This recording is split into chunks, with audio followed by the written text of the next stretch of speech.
Hey there, AFTERBUZZers. Welcome back to the Supergirl After Show. This is Season 3, Episode 7, Wake Up! Stay tuned. You're tuning into the destination for TV superfan discussion, AFTERBUZZ TV. And now, let the buzz begin. Wake me up before you go, 'cause I'm not planning on going solo. Wake me up before you go. Take me dancing tonight. We joked about how it's going to be the blackest episode ever, and we opened up with this song. I mean, better this than like Michael Bolton or something like that, you know? Getting that like Carlton dance going. All He right. won Dancing with the Stars, okay? He's been vindicated. Okay, fair enough. Hello, welcome back. If you are watching on YouTube, make sure to hit that thumbs up. And I am your host, Tauri J. Miller. You can find me at Tauri J, T-A-U-R-I-J-A-Y, and I'm joined by Joelle Monique. Hey guys, I'm Joelle Monique. You can find me all over the internet at Joelle Monique and every week at blackgirlnerds.com. You went lasers, I went like You went like, machine gun. yeah, you I don't went know. like Tommy gun, I like get wow, excited. Scarface. I'm watching Punisher. There's Oh, a lot I of get things it. happening. Yeah. Guns are cool. Don't take away that message, kids. Nope, that's the only message I can take away from that. Oh boy. Guns are the great. Anyway.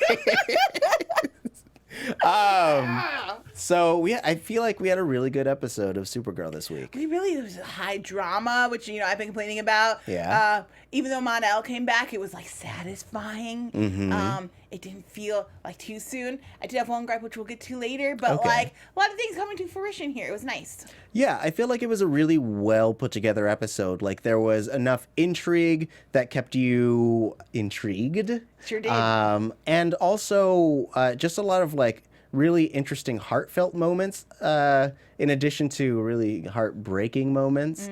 So let's kind of get into it with one of the more heartfelt moments.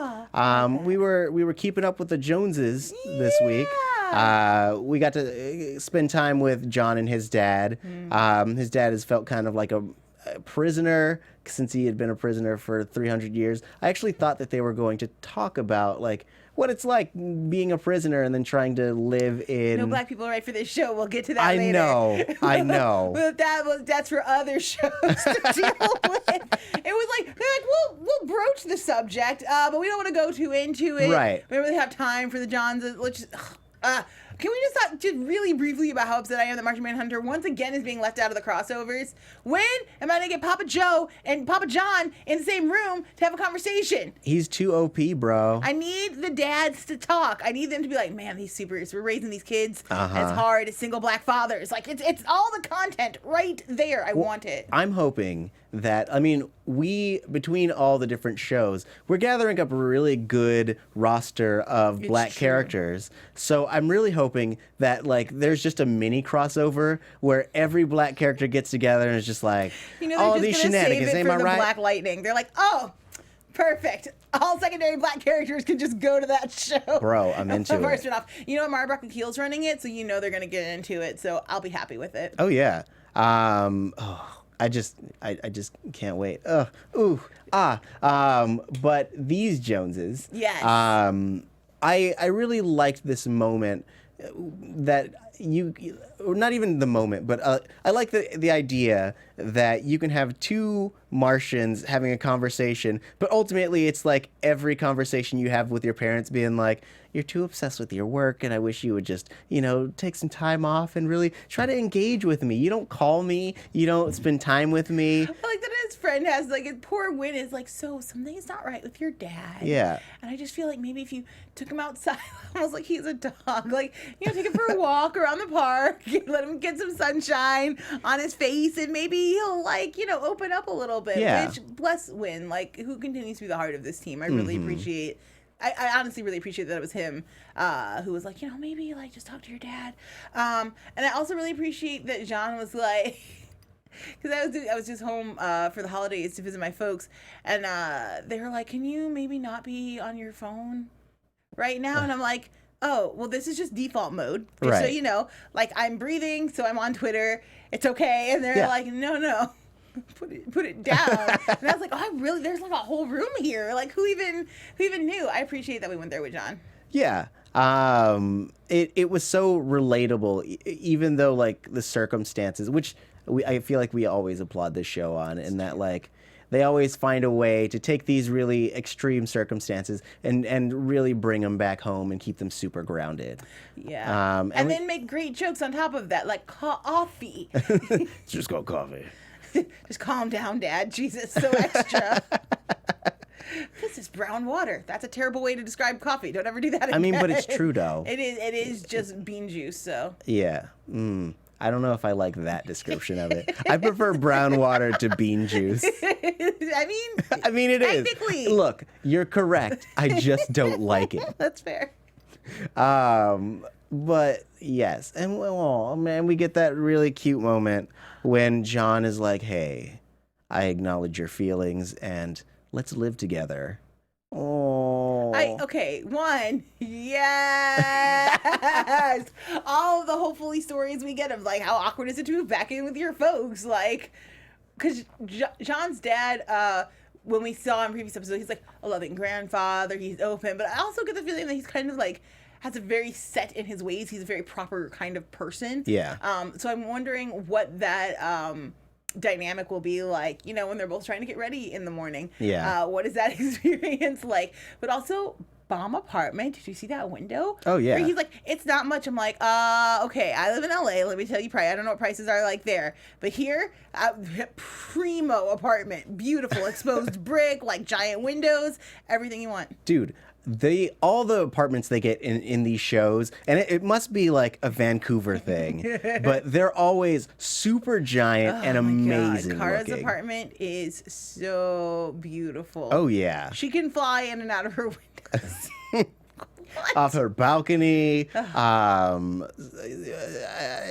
I actually imagine it being more like these really doting, because it's not like moving back in with your parents. It's like when your parent gets too old to take care of themselves, right, and you let them move. live with you in the Still an adjustment period. Oh yeah, still an adjustment period of like, Mom, I need you out of the bathroom. I've worked this morning. It's just gonna be 20 more minutes dyeing my hair. Okay, it's your bathroom now. I do like the idea of John's dad knocking on the door at 3 a.m. being like, "Can I use the bathroom?" And be like, "Yes, it's our bathroom. Just please, just go." And he's Doors like, open. "Proper." Don't leave the seat up. Like, basically, I mean, they're two dudes. I don't know how dudes live when they're alone together. Maybe they leave the seat up. I mean, I don't know. I not to get too personal, but we had a rule that it just like seat and like top stays down all the time. Why would you want to walk into an open toilet? Who does that? Is that a thing? Do people like that? Is it welcoming? Not touching the toilet every single time. No. What? You're gonna wash your hands anyway. Yeah, this is not what the show is about. Is it not? Is this the core of Supergirl? Seat up or down? Damn it. Feminism. I don't Always down. Always down. Seat down, lid down. I don't want to see water. I don't want to see anything in that toilet until it's time for me to see it. I could drop my... That's why people drop their phones in toilets. It's because they're like, "Mom, we're just going to leave this open." No! Close that thing. Also, pro tip, don't leave your phone in your back pocket and forget about it. Just pull down and Yep. damn it, phone gone. Exactly. It's a real life Yeah. situation. People, you guys are learning so much here on the Supergirl After Show. Leave a comment below and let us know how you like your toilet oriented. Up, down, lid up, seat down, all the things. Just let us know. The chat, I'm laughing at the chat. If you guys were like, they're just bringing on laughter now. Yeah, no, the chat is mostly agreeing with Tauri. Okay, so Joelle's an uncivilized beast. Totally. Makes sense. Yeah. Mean? Okay. I said it about myself. No, I guess so. Mean. But I feel like we got to get to the meat and potatoes. Speaking of water, some people did a deep dive and found a ship underwater. Whoa! Wow! Great. Yes. Excellent. They sure did. And what was in that ship? Even more surprising. It was Mon-El and what I imagine is the Legionnaires, bro. It was bearded Mon-El. I like beard. Okay. For a moment yes. and Let's. just the glory that was the beard. Whoa. I feel like it really highlighted his ear shape. Got some good cheekbone Yeah, structure yeah. happening in there. Totally. Yeah, you could see him potentially being evil for a moment. You know, when you have the beard, Yeah. you're Punisher and you're out for vengeance, or you're like an evil dude, or you're you've just been like in hypersleep for 7 years. That's true. Yeah. Or you're just a hipster and you like to grow out your beard. It says me with a beard. Or you're a big old What? lumberjack. I'm a lumberjack. Look at me in my flannel and my lumberjack beard. Bark, bark, bark, Do you bark. think Kara would like your beard? I hope so. I would like Kara to like my beard. I feel like she would appreciate it. She'd be like, "Yeah, Tauri, good job." Yeah. You grew that I'd be like, beard. you pet it. Okay, too far. Was that weird? That's That was weird. Okay. All right. I'm learning the lines. We're gonna both learning the lines. I'm learning bathroom etiquette. Yeah. You're learning beard etiquette. You know, it's just a show of evolution. Yeah, probably. The team, which is kind of exciting. Yeah. It was. Oh man. Okay. So I didn't think it was him at first. yeah, they played this game with us to kind of make us try to figure out if Mon-El was actually Mon-El. They laid some clues where they were like, hey, he's not allergic to lead, but Mon-El we know is allergic to lead. And then he's being real dodgy when they're trying to ask him Just questions. Not saying anything. Yeah. You know, what is happening? Which I don't know why he was so dodgy about answering questions. He should have just been like, I've been gone for 7 years, and then I've been hanging out with these guys, and I've been doing other stuff, and I went Well, I through a wormhole. understood with like maybe Kara, it would have been. I always want to rewrite a show, and fans are like, "You're not a writer." I'm like, I understand, but I just think it might have been more interesting if like it was just Kara on the outside, where she's like, "He's just not talking to me."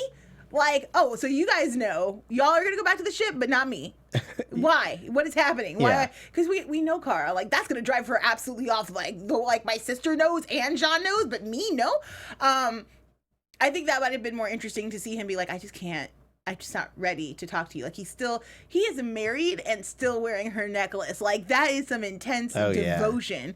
I would have loved to have seen that played out. But either way, it was really cool to see kind of Kara's just general reaction of like I just love you so genuinely. Like she's so pure of heart. And I kind of felt bad for him. Like at the end, knowing everything that we know now, I was like, damn, that's a really difficult position to be in. Have to face like the love of your life and be like, okay, so I have a lot of things to tell you, but also an entire crew of people to save. Right. Where are my priorities here? How do I make this work? I had figured there was going to be some like time travel wiggly woggly stuff. You're so smart. I mean, no, I'm not. I'm just a dude. I'm just a dude, my. I was about to be like, I'm just a dude, my dude. Anyway, but mostly because they dropped that clue about the ship being in the ground for 12,000 years, and then Mon-El being there doesn't make any sense.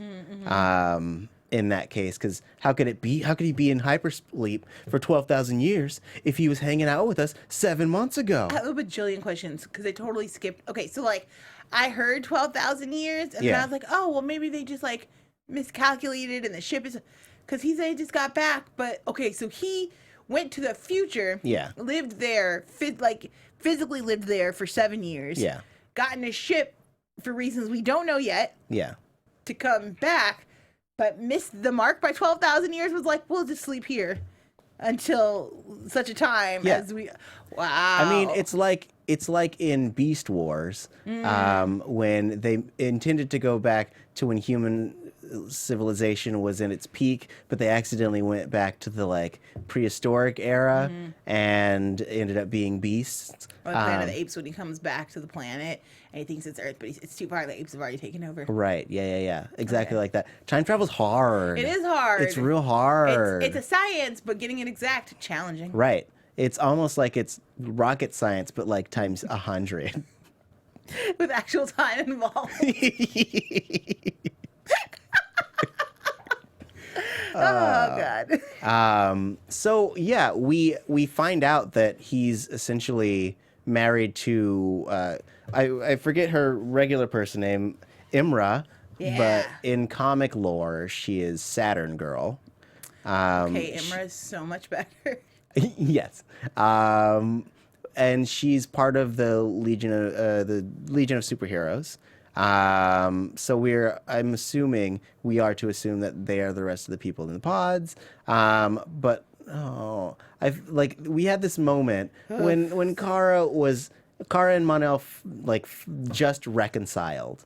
They had basically been like, I miss you so much, but it turns out he's moved on. And not just like ladies, you feel me? Like, it's one thing for like your love to move on. It's another thing to move on to that. You're like, Jesus, well, we can't compete in here. Like, golly, she's beautiful, and I think she's like, oh, it's really nice to meet you. I know everything about you. Well, I don't know shit about you. Like, frustrating. I felt for Kara in that moment of like, this is the worst position to be in, and I would like to not be here right now in this moment. On the other hand, like, man, 7 years is a long time to hold out for somebody. You don't know if you're ever going to come back or what. That's true. And like, you're allowed to fall in love. So I'm not like mad at Mon-El. And on top of that, the fact that the actors are actually dating. Yeah. Like, I felt it went a little more than be like, damn, okay, this is rough. This is real life. Yeah. So you feel like 7 years is long enough? I don't know if I feel like it's long enough. They didn't even wait a full year, did they? No, not at all. Yeah, no, They were 7 years is for sure long enough. When you love someone, you never love another person, and you wait for them until you die or they die. Children, please don't. These are the two lessons that you should take from this show. I'm going to assume adults already know this, so I'm just going to speak to the children. There is life after love. Okay, Cher taught us that. You get to go on and move Only if you forward. believe in it. It's there. You don't even have to believe. It just is there for you. Also, there are billions of people on this planet. Someone's going to love you for you. Like, you don't have to wait and hold out hope forever for people to get their act right, or for, your timeline to match up with a person from the past that you're truly in love with. Sometimes that's just not an option. I don't blame you for moving on. All right. Well, you're real forgiving. I run my life by sitcom rules. And if you're meant to be together, you'll be together forever. This is a Ross Rachel situation for real. Which is weird because I stand with Rachel firmly. I'm like, we were not on a break. We were on a break. We weren't broken up. Yeah. They were definitely on a break. Yeah, just a break. Hours later, sir? No. No. That night? I'm angry. Yeah, no, I get it. Yeah, so like, I'm sad. Yeah. Guys, I'm sad. What did you think of his decision to turn to Win, though, of everybody? I think that they were, I liked it because they were friends, like actual friends. I think that everyone else was still very skeptical of Mon-El and also very protective of Kara, and so they wouldn't have done anything to help him. But like, Win has a way of seeing all sides. It's true. Yeah, and so I think that he is the best case scenario, and he's also a tech wizard. So if you're trying to save a bunch of people in a dying ship, you got to bring the Win. Although maybe the first time we've seen Win so far out of his depth, he's like, I don't know what you're saying. He's like, put the wheel in the thing. He's like, okay, I guess. Right. It was adorable. Just like, I don't know the words. Who are these people? But he was down for a ride, and that's why he should be everybody's best friend. It's true. holds He's my it down. best friend. I wish Win were my best friend. I mean, what's stopping him from being that? Physical presence?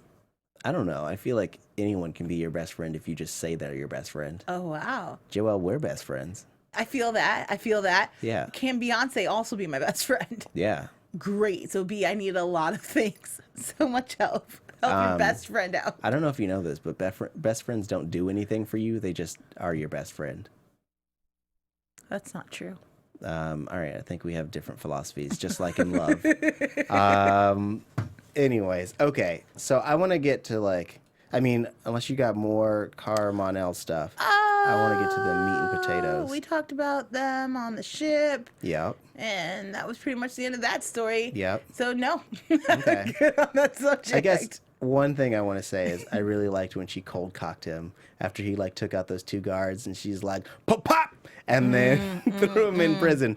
Dope. It was just dope. Kudos on the acting, just in the interrogation room scene, kind of turned on its head because she's not even really interrogating him. Like, at first I was like, girl, there's just too many too many weird, suspicious things. Like, you gotta really be like, you gotta grill him, like, put your cop hat on. And she's like, no, you just sleep. I just love you. And I'm like, you're gonna get blinded by love. Like, it's gonna end badly, girl. You need to get out of there. I was really concerned that he was like a bomb or like a spy. I know what was happening. But then when she's like, you know, just gently breaking down, and not in a fit of rage, which I think a lot of actresses would have done, and not in the like, you betray me, but just in like, I don't know what's happening. I don't know where to go next, but I do know that I loved you, at least at one point, and can you say anything to confirm or deny that? Like, where are we at? I really liked those moments between the two of them. Mm-hmm. It was nice. Yeah. I agree. There's nothing I can say that's better than what you just said. And so, hey, I agree. Right on. Yeah, you said that really well. Thank you, sir. Joelle, you're really good with words. Oh, thank you. Yeah. I try. You succeed. Oh. Yeah. This is really lovely. I know, right? I feel like we're getting really like deep and intimate. You know what I'm saying? Yeah, definitely. And then, we got people. Ringy Numbers says he felt her pain. Yeah. Oh, man. Billie Jean says, Caramel is over, Mon-El is married now. Now, that's a good question. Are they done? Is it 100% over? It's gotta be. He's wearing that necklace, though. And, I mean, that's like, but it's like if you're, to him, living in the future, whenever Kara happens to die, she will, to him, have been dead for that many years. And so it's like wearing the necklace of someone who is dead. I mean, you can still remember and cherish them, but it doesn't mean that you still love them the way that you loved them then. Television rules might suggest that necklace just leaves a door open. Now, whether he chooses to walk through that door or not, because what we know of Kara is like, Kara's not going to break up a marriage. She might slip up and kiss a dude, but I don't think her morality would allow her to like sleep with him or move past like innocent flirting. You know what I mean? Like, a kiss might happen in a moment of passion, and then she'll be like, oh gosh, no, what am I doing? And then she'll go talk to Alex about it. Right. Mon-El, on the other hand, from the Mon-El we knew 7 years ago, you know, a little looser with the rules, a little bit like, you know, but he did seem really into his wife. Yeah, you know, he seems really responsible now. He's definitely grown as 7 years will do to anybody. Right. He's grown a lot as a human being. Also, does that age difference now factor into their relationship? Like, it must, because he's not even really the same person. That's true. But also, I think technically she's still way older than him, because she's older than Clark. That's fair. Yeah. I think she's like 40 in like real years. Human years, for sure. It'll be interesting to see how both of them manage this, because she spent so long mourning him, which to some degree I thought was a little bit weird, because I'm like, girl, he didn't die. You just can't live on the same planet. It's like a dude got like the best job that he's always wanted, like on the other side of the world, and you know that we just can't, we're not going to make long distance work. It's never going to happen. But she mourned the loss of the relationship, which is healthy. Yeah. And then just as she was getting it back, she's like, oh, okay. It's a lot of wrenches almost no one ever in the history of the world will have to deal with. I'm really intrigued to see how they play that out. Oh yeah. I have some predictions, but I'll save them. I'll save them. Before we get there, I super duper want to talk. You and I have differing opinions about how they handled Rain / Sam's God, such differing storyline. opinions. You go first since you have a posse. So I really liked the way that they handled it, in that in Supergirl we have two Kryptonians on this planet prior to Rain's season, and we haven't had the go into a storm shed and reveal the ship moment. And I really like that in all like Superman and Supergirl and things of that sort. Like I thought it was Smallville. interesting how they chose to do it with her storyline. Yeah. Well, I liked it because it is the exact opposite of everything that it makes Clark, in that he came to this planet and he was adopted, but like he was completely accepted by his parents, whereas she, we find out, was rejected, and also, and like she had this child, and then even her when they reveal the fortress of, I forget what they called it, but basically her fortress of solitude, it's the opposite of Clark's in that his is made of ice and hers is from the desert. Like it's a whole fire and ice thing. Sure is. And even like they have the L diamond, or I guess it's not a diamond, it's a whatever shape. Like a crystal thing. But like just the internal symbol is different. Like so it's a parallel story that they've created with Rain, except it has a darker spin to it, and just that not even reveal of her being Rain, but the realization that she's going to lose who she is by becoming Rain made it such a tragic story. Oh my God, how awful was that moment of like, no, I don't want this to happen. No, please stop, and then just, oh, she's gone. Yeah. And a technique I recently learned in writing is that you don't play your emotions in the scene. You play your emotions 2 beats earlier, so that by the time you get to the scene, you're like devastated by it. Yeah. If guys, as you're reading books, you'll start to see it more and it freaks you out. But here they did it with her kid. Like they're on the couch and they're having this lovely like goodbye. And her kid's like, I want to go with you. Like I'm your ride or die. Like single mom, kid. Like we hang out, we do all things together. Yeah. What's going on? And she's like, look, babe, this is the thing. Mom's got to go on her own little vision quest and figure her shit out. But I'm gonna tell you about it when I get back. Like that promise of like, I'm gonna come back and we're gonna talk about it and it's gonna be okay. And knowing that can't happen. Whoa, oh my God, way to pull on the heartstrings. Like, what's her poor kid gonna do? I have a feeling Lena's gonna come to the rescue. I imagine so. It would be, oh, damn. I have a new prediction. Oh, snap. Anyway, so I felt it was really well done for those reasons. You said that you felt like the reveal should have happened earlier, and then it should have just been the result from there. To me, like the order of events really spectacular. I just didn't like that that's how we ended the episode because it's like Andrew Rain, and I'm like, but I know maybe casual fans aren't 100% aware of like who Rain is or what's gonna happen, but like if you follow the show like on Entertainment Weekly or anything, like they've been talking about Rain coming into the season since before the season started. Yeah. And so it felt just a little anticlimactic to end with like Rain, bum bum bum. I'm like, okay, we've been talking about this for forever. Like, let's just go. I will say that last week's episode, the standalone, now, again, seeing how things have played out, I'd be like, check that shit out of here. Nobody needs that. Give Rain her own standalone episode. Do the events between, flesh out the Jean stuff, maybe give, oh my gosh, I really ship Lena and Jimmy, guys, like so much. I know some of you are like, I don't see chemistry between them at all. I'm like, it's palpable to me. So I would love it if they maybe had like they were the C storyline of last week. And then you take the 2 top stories from this week, put them all together, great package. And then this week, it's just about Rain. That would have been awesome. Yeah. So I have a question for you. You may ask. So I earlier in the season was really interested to see how they were going to transition this really sweet character of Samantha into Rain, who is essentially a world killer. Yeah.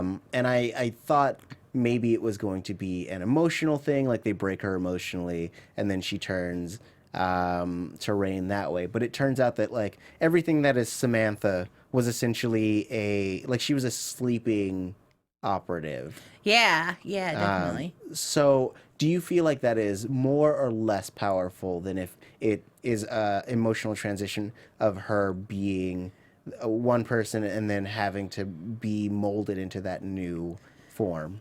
Well, let me try to do it from working my outside in, because I'm not 100% sure how I feel about it right now. I do say that it's a little bit, it's not as emotionally connective in that I don't know who these new people are, like who programmed her, like who, it's hard to be like, oh gosh, I'm like so scared for her or something. Yeah. Losing your identity is a terrifying process, but to not know who's on the other end of it, equally as scary, but also as a viewer, it's kind of like a weird wishy-washy territory. Yeah. I think it might have been stronger dramatically if it was a choice she was making. Right. I tend to think that when characters choose to do things that are maybe more in a gray territory, I thought they were going to go more of a gray territory with it. Whereas like Supergirl, you like ignored these people, or like somehow you're betraying Krypton or something along those lines, and it would be a choice for her to move like away from Lena and Kara and into Rain. Mm-hmm. Knowing that she's kind of a prisoner of her conditioning. Yeah. Could be interesting if they choose to play it out in kind of the psychological way of what happens when you're conditioned to behave in a certain way, and then you're released from, because typically if you're conditioned, you're done in like a solitary place. Yeah. For example, if you were part of like a crazy religious household, you know, you weren't allowed to go out and see other people or do certain activities that maybe like the majority of your classmates were doing. That kind of thing. I wouldn't mind seeing something like that of like, I've been conditioned and I don't know how to break from these bonds. But I really don't know how I feel about the Rain storyline yet. Like, because so far to me, it's just been very like, I see a lot of this coming. Like, okay, like with the boiling water, it's like my biggest like frustration. I wonder about my hands. I'm gonna stick it in boiling water. This doesn't feel. Who does this? I mean, I bought it. What? Should she just tap the side of the pan instead? Like hot?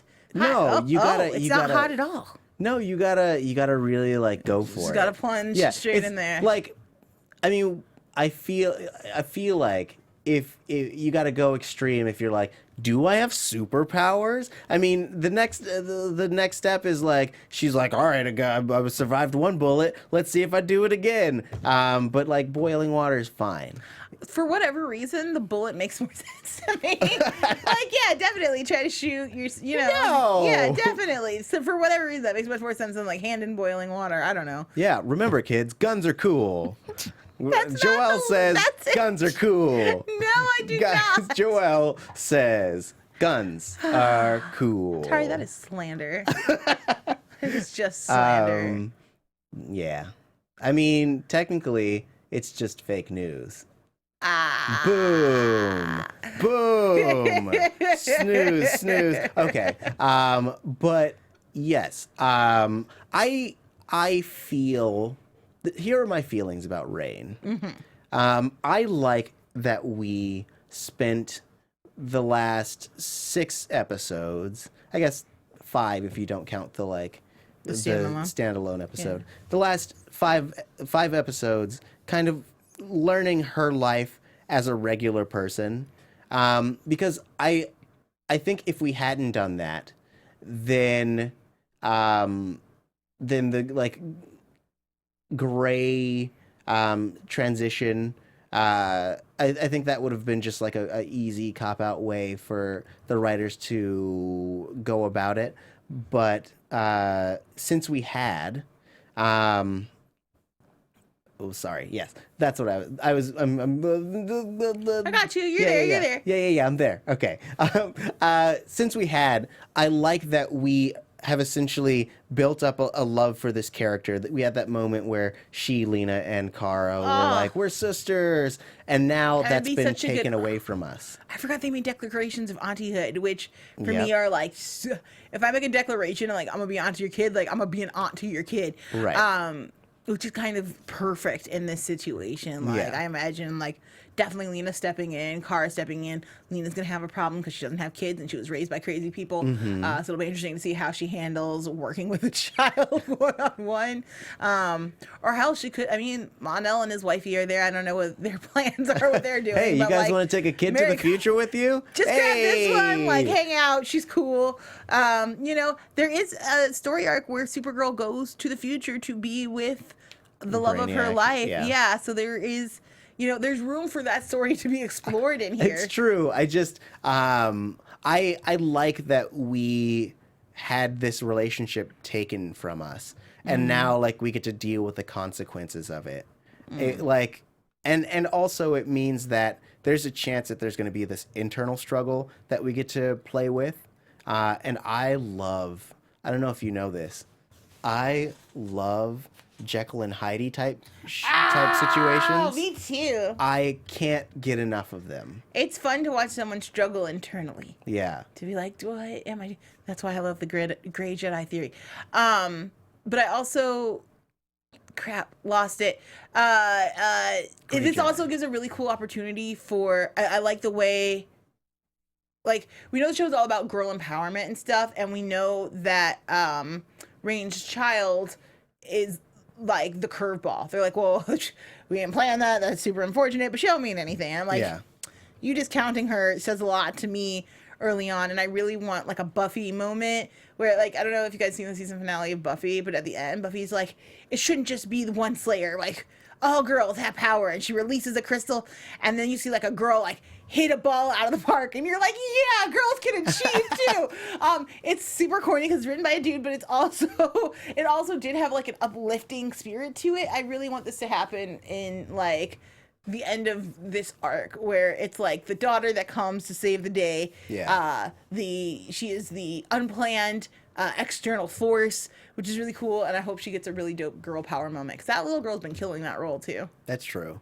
I feel like we're on the brink of predictions. I might have stumbled way past the line. I was like, whatever, screw that line. I'm just going into it. You keep my lines intact, all right? I'm so sorry. I'm gonna just draw that right Thank back you. there. Okay. Thank you. And the line for predictions starts now.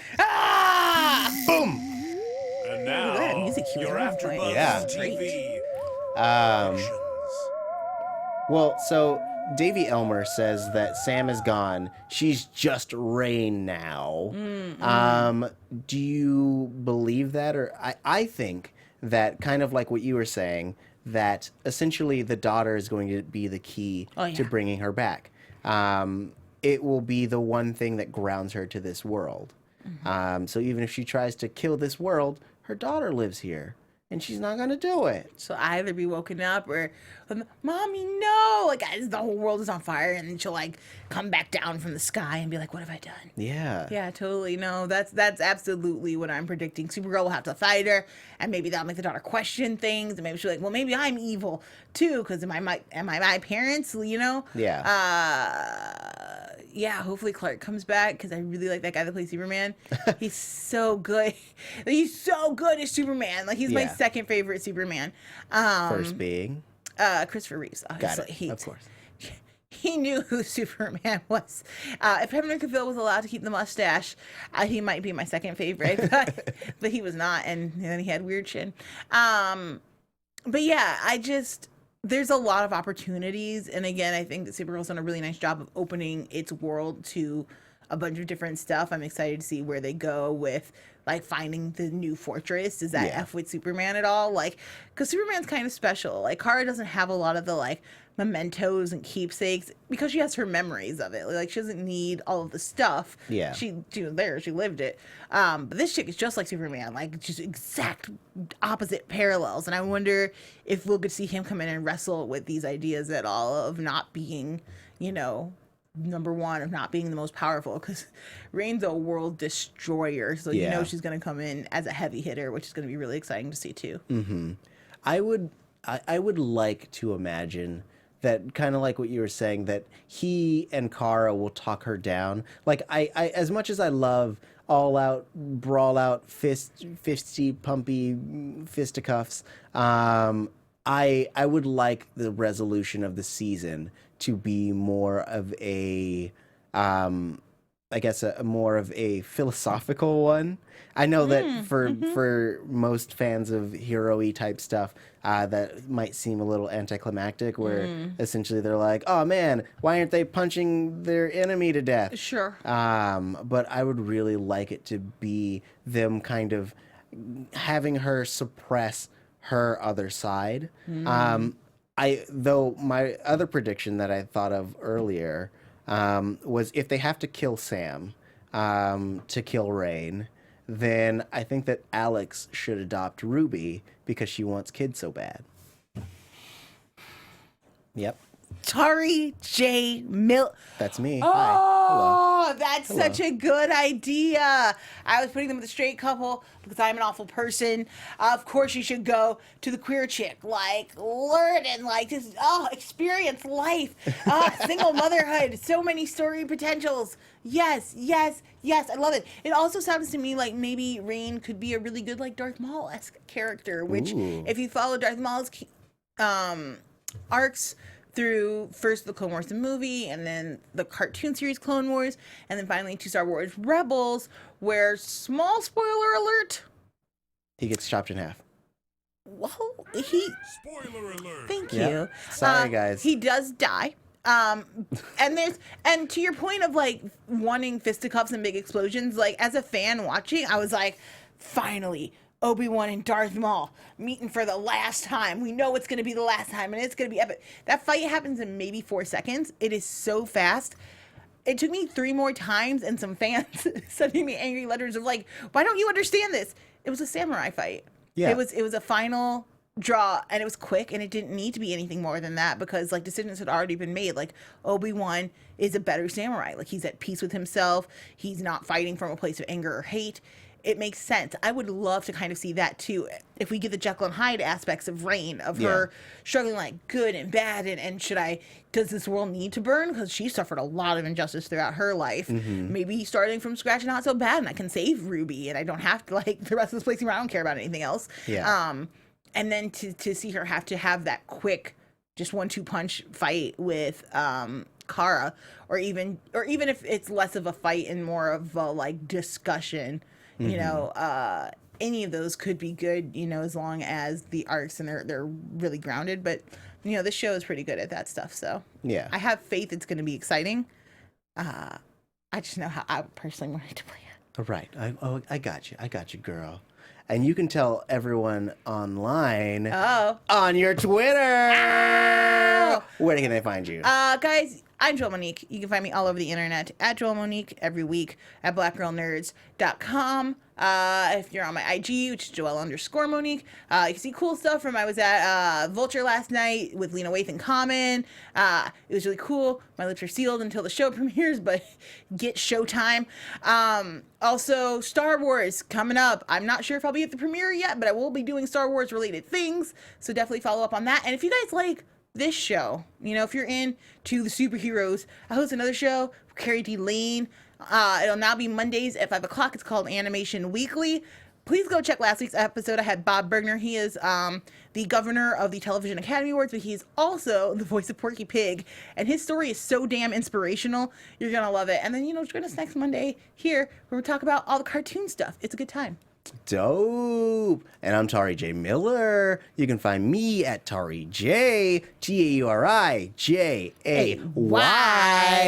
But also me and Lex Michael, who's usually on this show, but he's trapped in a vortex again. Oh, boy. Crazy Lex Michael. But before he got in there, he and I recorded our weekly podcast that it releases on Tuesdays. It's called Missing Out. We introduce each other to different media, whether it's music, movies, TV show, anime, and games. Ew. We're getting into games.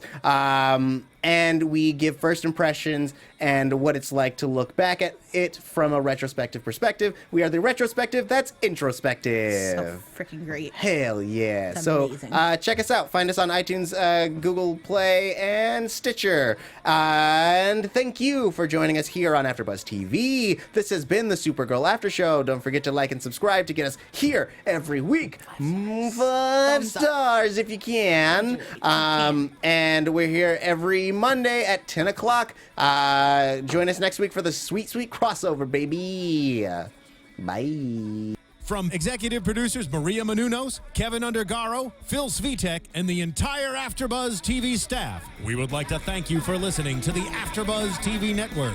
To watch or listen to other after shows and post comments or questions, be sure to visit AfterBuzzTV.com. I'm Sir Richard Wentworth, and this has been a presentation of AfterBuzz TV. I am you. You are Hyde. The views expressed herein are those of the host only and do not necessarily reflect the views of AfterBuzz TV or its owners or principals.